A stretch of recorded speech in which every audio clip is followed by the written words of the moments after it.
Oh, would you look at that? RobTop went active for quite some time today.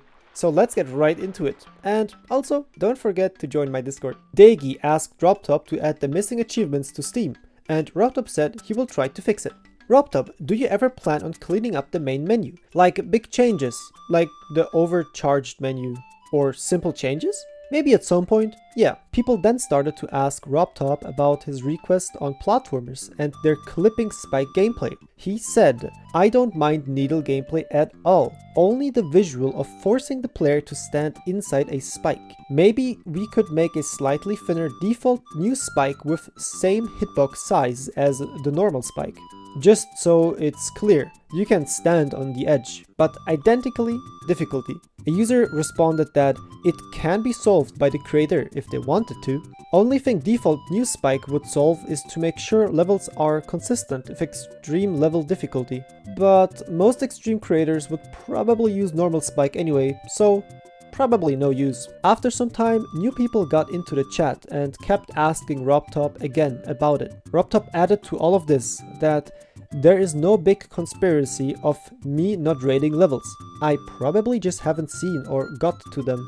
But regardless, I think standing inside this spike looks bad, unclear for viewers, and can be improved in different ways. Demon levels are almost always rated in separate waves, and I don't always use the send tab in-game for rating. I have different systems with other criteria. RobTop gave us an example with the game I Wanna Be the Guy. He said he couldn't see a single time where the player was forced to stand inside of a spike. In the end, RobTop said that the community should create a Reddit thread where people can post lists and upvote them. And guess what? We got a huge platformer rate wave with 2 new top 1s getting rated. So the Reddit thread was a big success. Getting back on track, PSTM asked RobTop for giving mods the power to rate levels. RobTop said that he's already rating a lot of levels and he doesn't want to spam too many per day.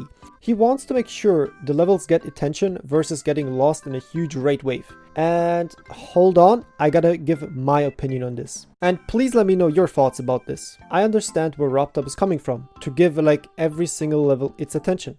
However, your game is growing, therefore more levels getting uploaded, which results in more good rate-worthy levels. So you are forcefully deciding to not rate some levels because it would overdo your daily rate limit? Giving a level the attention does not only come from them being in a recent tab. I think a lot of them are also from YouTube videos or recommendations of friends. My idea would be to set up some sort of timer. Let's just take 30 minutes for example. Each time the timer hits 0, one level gets rated from the rate queue pool. This would give each level individually even more attention because people could sort of camp on the next rate because they would know exactly when the next rate would release. Maybe this is just one of the most stupid ideas I've ever had, but let me know in the comments, what do you think about my idea? Moving on, RobTop said that he wants to add object live copying at some point.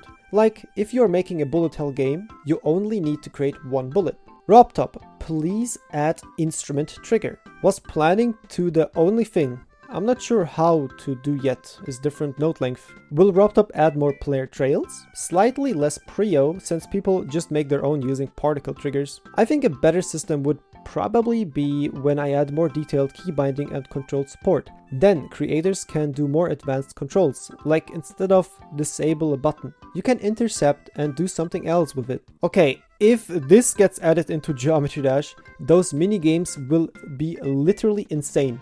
I'm really hyped for this getting added. Will RobTop ever let us combine classic and platformers together in one level? He said, not planned since I don't want to force players to switch control. Hey!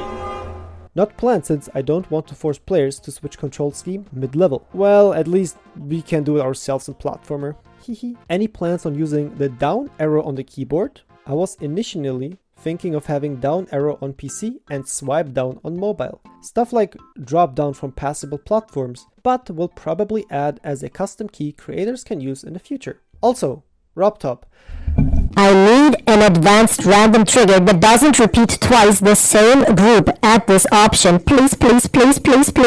You mean if you have random trigger that has targets 1, 2, 3, 4, 5, it will select a random order like 52341, not reuse? Yeah, exactly. Sure, we can add. If a creator chooses to disable checkpoint saving, that's their decision. I don't see any reason to force it, but as default it will be enabled and I doubt it will be abused. Mr. RobTop, is there a way to implement an icon as an object to put in your levels so we don't have to manually recreate one? In the future? Yes. And after that, he vanished. Really cool that RobTop was active for such a long time, but one question still remains. 2.207 when? Anyways, we will catch up with the other news tomorrow since this video already is super long and packed. Anyways, now it's the time for the clip of today.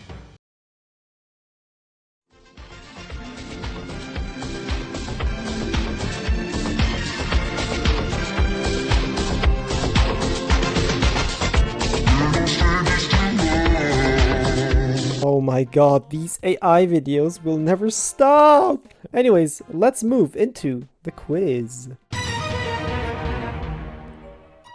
Hello everyone, this is my quiz. Which home console got released in 14th of August 1989? Is it either A. Super Nintendo Entertainment System, B. The PlayStation 1, C. Sega Genesis, or D. Atari 7800. You've got 5 seconds. Go.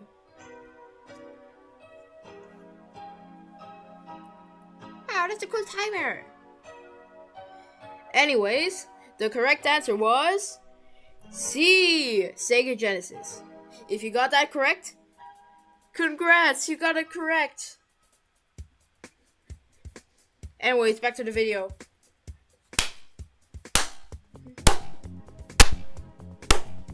That was a cool and simple one. Anyways, join my Discord to submit your stuff, join the memberships for free monthly games to win, and I will catch you tomorrow.